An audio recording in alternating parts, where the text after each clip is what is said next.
Hello friends, welcome to Abhipedia powered by Abhimanyu IAS. तो इस video में हम इंडियन पॉलिटी के कुछ मल्टीपल चॉइस क्वेश्चंस डिस्कस करेंगे, जैसा कि हम पिछले बहुत दिनों से कर रहे हैं। अगर आपने बाकी वीडियोस नहीं देखी हैं, do check out on our channel Abhipedia. तो अगर आपने चैनल को सब्सक्राइब नहीं किया है, do subscribe the channel and press the bell icon so that you can take the benefit of all these free videos that we post for you. इस video में हम मल्टीपल चॉइस क्वेश्चन डिस्कस करेंगे related to the centre state relations. Centre state relation से regarding हम इसमें multiple choice questions discuss करेंगे। Indian polity का एक इंपॉर्टेंट पार्ट है centre state relations. So let us start. The first question is which of the following committees made recommendations with respect to center state relations?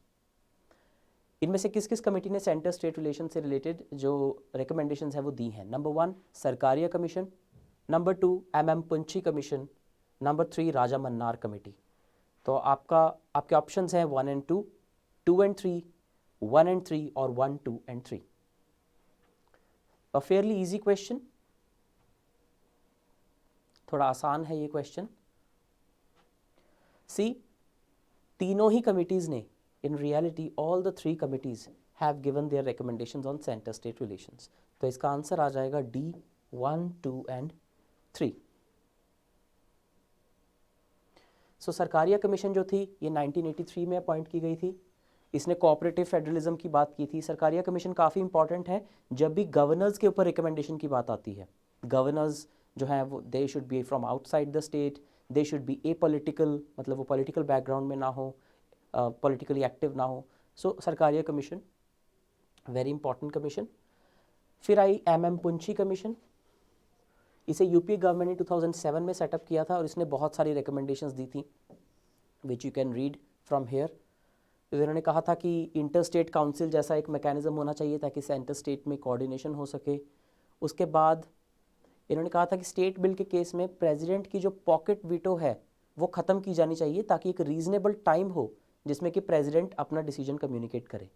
Pocket veto के according the president can keep a bill with him indefinitely, लेकिन M Punchhi commission ने recommend किया था कि इस time को 6 महीने कर दिया जाए ताकि एक रीजनेबल पीरियड में पता चल जाए कि प्रेसिडेंट ने डिसीजन देना भी है या नहीं।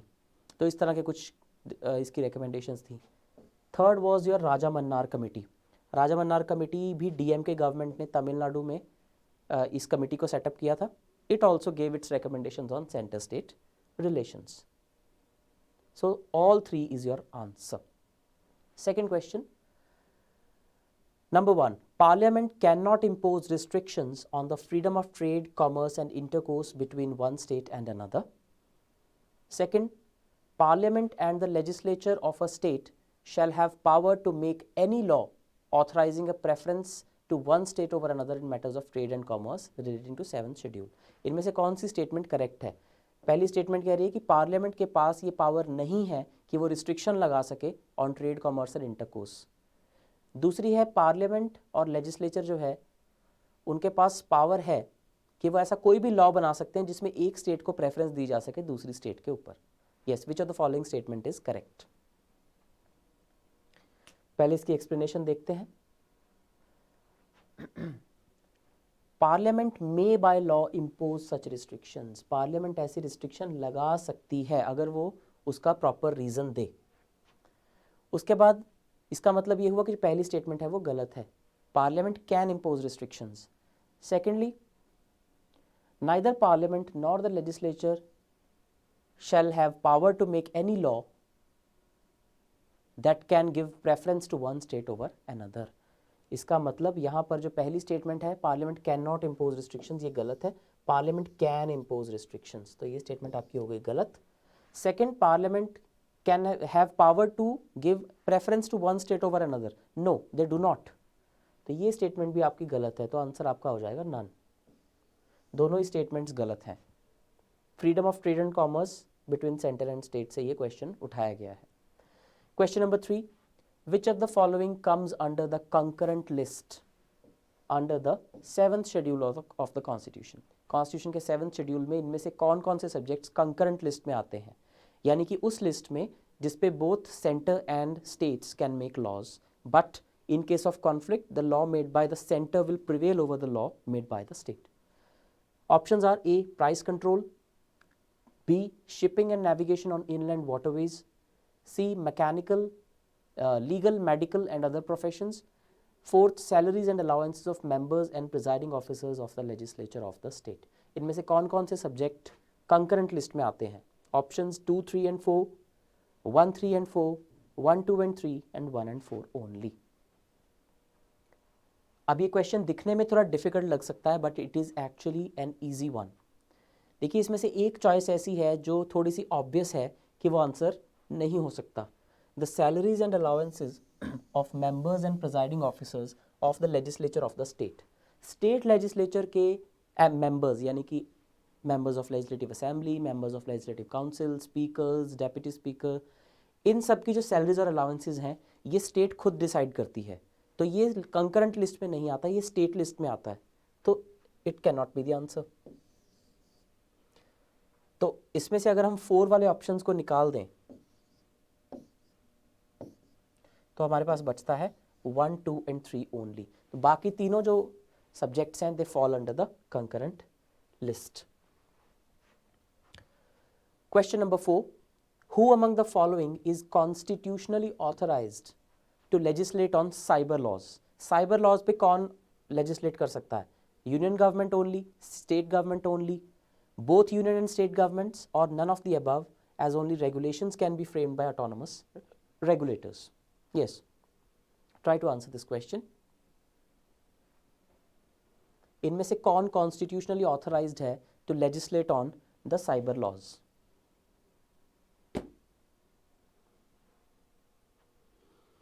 देखिए इसका जो आंसर है वो ऐसे डिराइव होगा कि साइबर लॉज जो है ये जब कॉन्स्टिट्यूशन बना था तब उसका हिस्सा नहीं था, बिकॉज उस वक्त तो इंटरनेट जैसी कोई चीज़ ही नहीं थी. 1947-48 there was nothing like internet. तो ये एक नया सब्जेक्ट पैदा हुआ है जैसे इंफॉर्मेशन टेक्नोलॉजी है. So cyber laws is actually a residuary subject. Residuary subject और रेजिडुअरी सब्जेक्ट्स यानी कि जो तीनों लिस्ट्स में नहीं आते, ना तो यूनियन लिस्ट में, ना स्टेट लिस्ट में और ना ही कंकरेंट लिस्ट में, ऐसे सब्जेक्ट्स पे लॉ बनाने की पावर सिर्फ और सिर्फ यूनियन गवर्नमेंट को होती है. तो यूनियन गवर्नमेंट या तो यूनियन लिस्ट के सब्जेक्ट्स पे लॉ बना सकती है या कंकरेंट लिस्ट के सब्जेक्ट्स पे या फिर रेजिडुअरी सब्जेक्ट्स पे. तो इसका आंसर हो जाएगा union government only. State government इसलिए नहीं क्योंकि रेजिडुअरी सब्जेक्ट सिर्फ यूनियन के पास होते हैं. So the answer here will be A, union government only.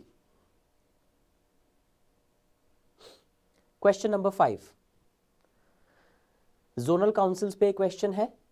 4 zonal councils बताई गई हैं और उनके सामने एक एक स्टेट का नाम है. यू हैव टू टेल कि इनमें से कौन से इनकरेक्टली मैच्ड हैं. पूरे इंडिया में देयर आर 5 जोनल काउंसिल्स और उनमें से कौन सी गलत मैच्ड हैं, that's you have to tell. Northern zonal council में राजस्थान आता है, सेंट्रल जोनल काउंसिल में उत्तराखंड आता है, ईस्टर्न जोनल काउंसिल में सिक्किम और वेस्टर्न जोनल काउंसिल में मध्य प्रदेश आता है. इनमें चारों में से कौन कौन से गलत हैं, not correctly matched. Options are 1 only, 1 and 2 only, 3 and 4 only और 2, 3 and 4 only. Yes,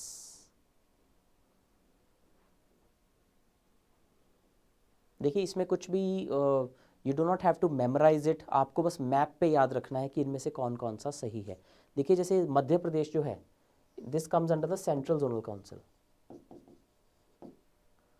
eastern zonal council में सिक्किम नहीं आता, ये नॉर्थ ईस्टर्न काउंसिल में आता है. राइट, नॉर्दर्न जोनल काउंसिल में राजस्थान आता है, सेंट्रल जोनल काउंसिल में उत्तराखंड आता है. This is correct. तो आपका आंसर हो जाएगा इनकरेक्ट वाला 3 and 4 ओनली. तो यहाँ पर दिस इज अ लिस्ट. तो इस लिस्ट में सारी की सारी जो स्टेट्स हैं वो लिखी हुई हैं. 5 हमारे जोनल काउंसिल्स जो हैं वो कॉन्स्टिट्यूशनल हैं और छठी जो नॉर्थ ईस्टर्न काउंसिल है वो एक अलग एक्ट से बनी थी.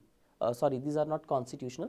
तो वो एक अलग एक्ट से बनी थी नॉर्थ ईस्टर्न काउंसिल. उसमें सारी की सारी जो नॉर्थ ईस्टर्न स्टेट्स हैं वो आती हैं. So this is a chart that you need to remember कि कौन कौन से जोन में कौन कौन सी स्टेट्स और यूटीज़ आती हैं और उनके हेडक्वार्टर्स कहाँ कहाँ पर हैं.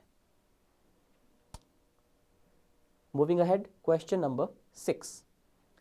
Indian federalism is sometimes called asymmetric because ये थोड़ा सा कंसेप्चुअल क्वेश्चन है। अब कंसेप्ट आपको समझ में होना चाहिए कि फेडरलिज्म क्या होता है और इंडियन कॉन्स्टिट्यूशन में फेडरलिज्म की प्रोविजंस क्या क्या हैं। उस अकॉर्डिंग एसिमेट्रिक क्यों कहा जाता है इसे? A, because states have no role in formulation of foreign policy. B, the integrated nature of Indian judiciary. C, because the center is more powerful than the states. Or D, because in Indian Federation different constituent states possess different powers. Now the beauty of this question is, ये आपका conceptual knowledge check करने के लिए है ये question, और beauty ये है कि चारों statements correct हैं। All the statements are actually correct in their own place। ये चारों statements सही हैं। States का foreign policy बनाने में कोई रोल नहीं होता, इंडिया में इंटीग्रेटेड जुडिशरी फॉलो होती है, सेंटर ज़्यादा पावरफुल है स्टेट्स से, और इंडियन फेडरेशन में अलग अलग स्टेट्स को अलग अलग पावर्स दी गई हैं कई केसेस में। All of these points are correct. लेकिन इस क्वेश्चन का आंसर क्या है इसमें से? That is what you have to find out. Answer एक ही है, अपने अपने आप में चारों ही जो स्टेटमेंट्स हैं वो सही हैं। यू जस्ट हैव टू सी कि इस क्वेश्चन का आंसर क्या है। You can expect this type of questions in state services, थोड़े बहुत कभी ना कभी कंसेप्ट चेक करने के लिए, कंसेप्चुअल नॉलेज चेक करने के लिए। तो इसको एसिमेट्रिक इसलिए कहा जाता है। एसिमेट्रिक का मतलब होता है that they are not similar, asymmetrical हैं वो, अलग अलग, देयर इज डाइवर्सिटी।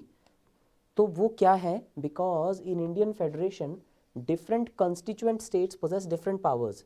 जो अलग अलग स्टेट्स हैं उनको अलग अलग पावर्स दी गई हैं। ऐसा नहीं है कि सारी स्टेट्स के पास बराबर पावर्स हैं इंडियन कॉन्स्टिट्यूशन में। Some states have been given special powers under, for example, part 21 of the constitution.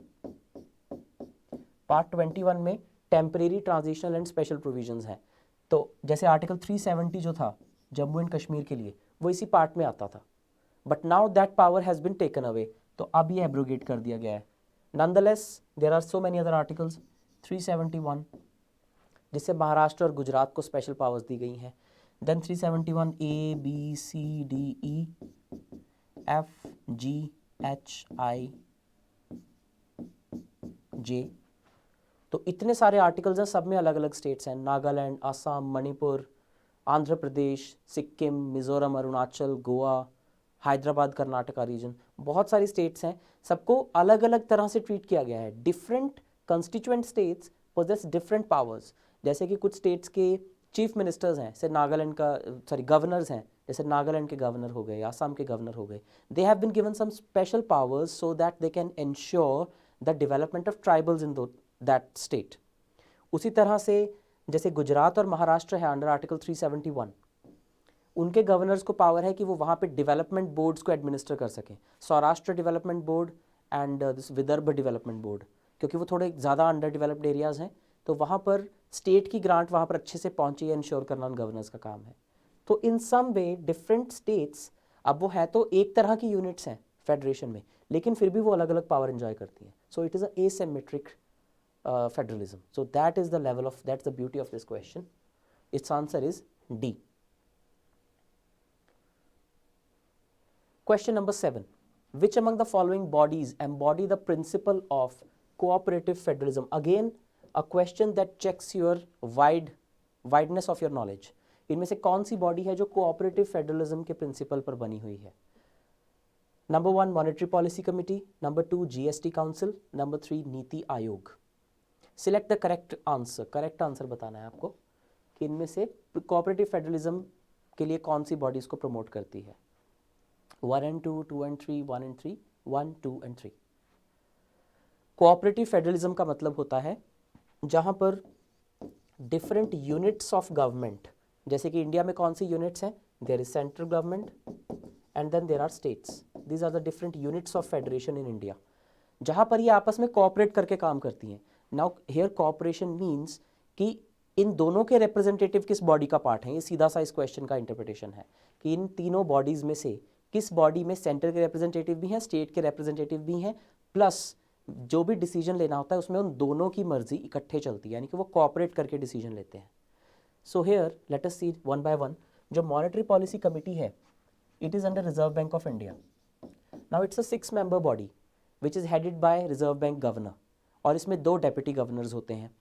उसके अलावा एग्जीक्यूटिव मेंबर्स होते हैं, जो कि आरबीआई के ही बोर्ड से आते हैं। तो इसमें सेंटर और स्टेट की कोऑर्डिनेशन वाली कोई बात नहीं है। It's a different type of institution, ये बैंकिंग रेगुलेटर है, इसमें सेंटर स्टेट की कोऑर्डिनेशन वाली कोई बात नहीं है। It's a regulator. तो यहाँ पे फेडरेशन है, ये सही नहीं है, मॉनेटरी पॉलिसी कमेटी पे अप्लाई नहीं होता। Second is goods and services tax council. GST council में union finance minister is the chairperson and the finance ministers of all the states are its members. तो सेंटर और state इकट्ठे बैठकर GST पे decision लेते हैं, कोई टैक्स स्लैब चेंज करनी है, कोई नया आइटम इंक्लूड करनी है, एक्सक्लूड करनी है, और एनी अदर डिसीजन। तो जीएसटी काउंसिल इज करेक्ट। ये कोऑपरेटिव फेडरलिज्म है, सेंटर और स्टेट्स इकट्ठे बैठते हैं। जैसे जीएसटी काउंसिल का जो डिसीजन लेने का क्राइटेरिया है दैट इज 75%, कि कोई भी चीज़ अगर अप्रूव करानी है तो 75% लोग उसे अप्रूव करें। और द ब्यूटी इज कि इसमें से 66.6% जो वेटेज है वो स्टेट्स को दी गई है और 33.3% जो वेटेज है वो यूनियन को दी गई है। अब इससे इम्प्लाई ये होता है कि जब तक यूनियन की मर्जी नहीं होगी तब तक भी डिसीजन नहीं हो सकता, और जब तक मेजॉरिटी ऑफ स्टेट्स की मर्जी नहीं होगी तब तक भी कोई डिसीजन नहीं हो सकता।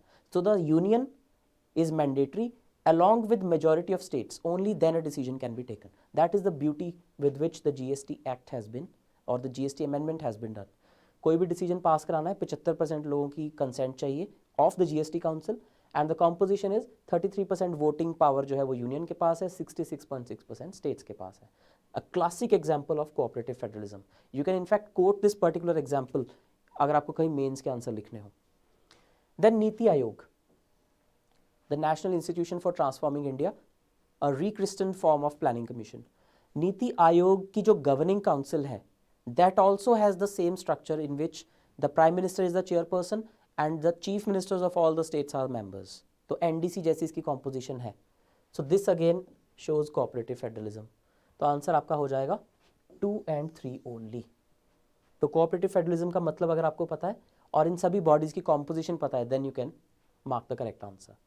8th question, the parliament can make any law for whole or any part of India for implementing international treaties without the consent of state, with the consent of all the states, with the consent of majority of states, or with the consent of the states concerned.